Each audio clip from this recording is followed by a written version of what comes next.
Bienvenue sur Africa 24 dans cette nouvelle édition du QG Weekend. Au sommaire de l'actualité, le Mali s'efforce de contenir l'épidémie d'Ebola après plusieurs décès de ressortissants guinéens à Bamako. Sur l'ensemble des pays touchés, la maladie a dépassé le cap des 5000 victimes. La chute des prix du pétrole pourrait favoriser la relance de l'économie mondiale. Les cours du brut sont passés sous la barre symbolique des $80, un niveau inédit depuis 4 ans. Nous verrons s'il existe d'éventuelles répercussions sur les pays producteurs de pétrole en Afrique. L'Afrique, justement, doit-elle adopter les cultures des OGM, les organismes génétiquement modifiés? Le débat fait rage dans de nombreux pays. Si les défenseurs de ces cultures avancent une révolution pour l'agriculture, ces détracteurs, eux, prônent la précaution face aux dangers sanitaires et environnementaux. Mais avant de développer ces titres, au Burkina Faso, l'officialisation de la charte ce dimanche va permettre de lancer les travaux de la transition politique. Dans un même temps, l'armée et l'opposition ont déjà présélectionné plusieurs personnalités pour le poste de président de la transition. Le président de la transition aura la charge de gérer le Burkina Faso durant cette période d'1 an qui sera ponctuée par des élections en novembre 2015.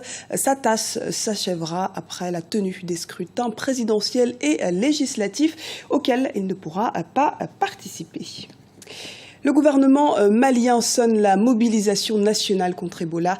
Le Mali s'emploie à renforcer les mesures destinées à contenir la propagation du virus. L'alerte à Bamako a été lancée depuis ce mardi après le décès d'un infirmier de 25 ans. Les précisions de Marina Venier. La lutte contre Ebola s'intensifie au Mali. Le pays connaît de nouveaux cas de personnes contaminées par le virus. Après le décès ce mardi d'un infirmier de la clinique Pasteur de Bamako, 3 nouveaux cas ont été confirmés. 2 sont décédés et l'autre est en soins intensifs. Par ailleurs, 256 personnes sont en observation pour contrôle. Depuis, les autorités maliennes multiplient les mesures de prévention et de renforcement des contrôles, surtout au niveau de sa frontière de 800 km avec la Guinée, pays lourdement touché par Ebola. Avec des centaines de kilomètres de frontières difficilement contrôlables, fait que le risque il est démultiplié. Donc nous avons comme solution de faire en sorte que sur l'ensemble de la bande frontalière, puisque le Mali a fait le choix heureux et le choix approuvé par l'OMS de ne pas fermer ses frontières, c'est de mettre en place un dispositif de veille sur l'ensemble de la bande frontalière. Si l'heure est à la mobilisation nationale au Mali, il n'est pas question de fermeture de frontières avec ses voisins. Les cas confirmés de Ebola provenant tous de la Guinée, un centre d'isolement est prévu à la frontière guinéenne. Mais si les malades aussi ont un cas suspect, leur déplacement, c'est avec la prudence. L'un ne part pas chez l'autre. L'un ne part pas sur l'autre, l'autre ne part pas sur l'autre.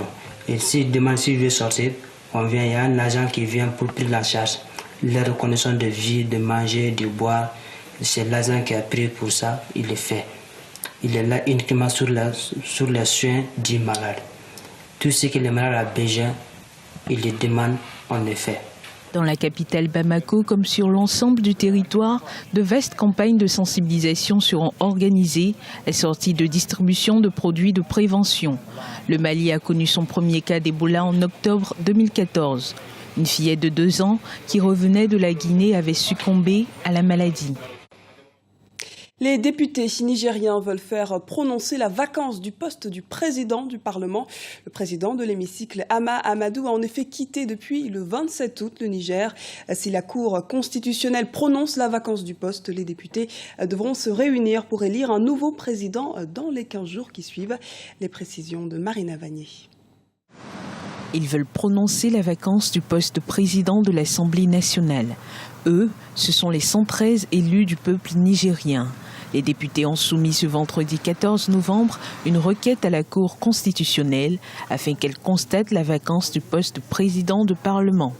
Poursuivi pour son implication présumée dans un trafic de bébés au Nigeria, le président de l'hémicycle, Hama Amadou, s'est exilé en France depuis le 27 août 2014.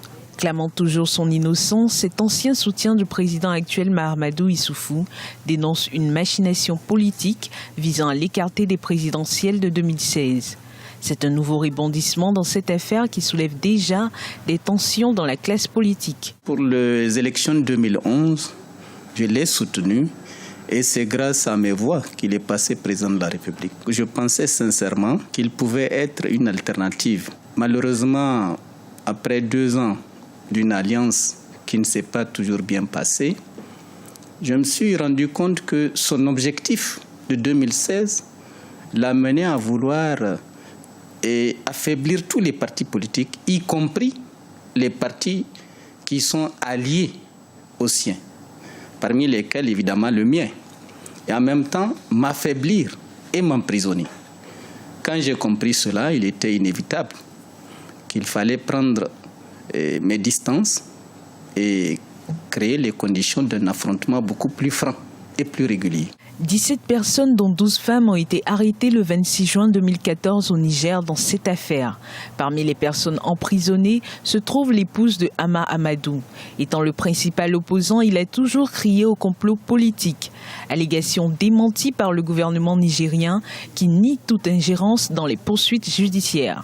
Monsieur Amadou a quelques problèmes avec la justice. Il ne les a pas avec le président Issoufou ni avec le gouvernement. On n'aurait jamais été en mesure de l'envisager s'il n'avait pas été impliqué dans un circuit qui est considéré comme un circuit criminel pour le moment. La femme de M. Amadou, avec laquelle il était marié depuis plus de 20 ans, au mois d'août 2012, est allée au Nigeria ramener des bébés qu'elle prétend avoir accouchés. Et il nous semble que depuis lors, elle a comme ouvert un chemin qui a permis à tous les couples stériles du Niger d'aller se ravitailler un enfant au Nigeria. Si la Cour constitutionnelle prononçait la vacance du poste, les députés nigériens devront élire un nouveau président dans les 15 jours qui suivent. Une décision de la plus haute juridiction du Niger est attendue dans les 2 prochaines semaines. Les cours du pétrole coté sont passés sous la barre des $80. Le Fonds monétaire international a estimé que cette baisse pourrait doper la croissance mondiale si elle se prolonge. Dans quelle mesure les pays africains producteurs de pétrole sont concernés? Élément de réponse avec Anan Farou. $80 le baril de pétrole, l'or noir a atteint mercredi 12 novembre son plus bas niveau depuis 4 ans à la Bourse de Londres. Une situation qui a fait réagir le Fonds monétaire international. Dans sa note de surveillance publiée en vue du sommet du G20 du 15 et 16 novembre, le FMI considère que la chute significative des prix du pétrole pourrait doper la croissance mondiale si elle se prolonge. Seul bémol, les pays exportateurs de produits finis gagneraient plus au change que les États exportateurs de matières premières. Donc, pour qu'ils puissent bénéficier de la baisse, la tendance baissière du prix du pétrole, il faudrait qu'ils soient davantage exportateurs de produits finis qu'exportateurs de matières premières. Donc, on ne peut pas généraliser l'augmentation de la croissance à l'échelle mondiale sans différencier la structure de l'économie du pays dont on parle. Or, les pays africains sont plus exportateurs de pétrole que de produits finis. Les faibles prix du pétrole auront des impacts différents à travers le continent en fonction de la structure économique propre à chaque État. Un baril moins cher exposera de nouveaux risques pour les pays producteurs. À l'inverse, cela allégera la pression sur les importateurs de pétrole. Dans certains pays, on commence à louer et saluer justement la baisse du coût du pétrole brut parce que les produits finis cette fois-là, qui ont un prix qui est corrélatif au prix de cette matière première-là, eh bien, eux-mêmes vont baisser et donc ça va permettre de plus exporter les produits finis. L'Agence internationale de l'énergie a maintenu ce vendredi ses prévisions de demande mondiale de pétrole pour 2014 et 2015. La production devrait continuer à augmenter, ce qui accentuera la spirale baissière des prix de l'or noir. Les pays regroupés au sein de l'Association des producteurs de pétrole africains ont produit en 2013 9,4 millions de barils par jour, soit 10% de la production mondiale de pétrole. En Algérie, la règle dite des 51%, 49% est menacée. Instaurée il y a 5 ans, elle pourrait être remplacée par l'adoption d'un nouveau code des investissements actuellement en cours d'élaboration. Rappelons qu'elle impose au moins 51% d'intérêts algériens dans tous les projets économiques impliquant des étrangers. Le président Abdelaziz Bouteflika a donné instruction au gouvernement de réviser cette réglementation. Comme d'affaires et chancelleries étrangères considèrent unanimement qu'un un obstacle à l'investissement. L'utilisation des OGM fait débat un peu partout dans le monde. Nous verrons le cas du Bénin où les organismes génétiquement modifiés sont pour certains un fort atout agricole, mais pour d'autres personnes un réel danger sanitaire. Ibrahim Ndiaye. Le débat sur l'utilisation des OGM, les organismes génétiquement modifiés, est toujours d'actualité. De nombreux pays comme le Brésil ont fait le choix de ces plantes.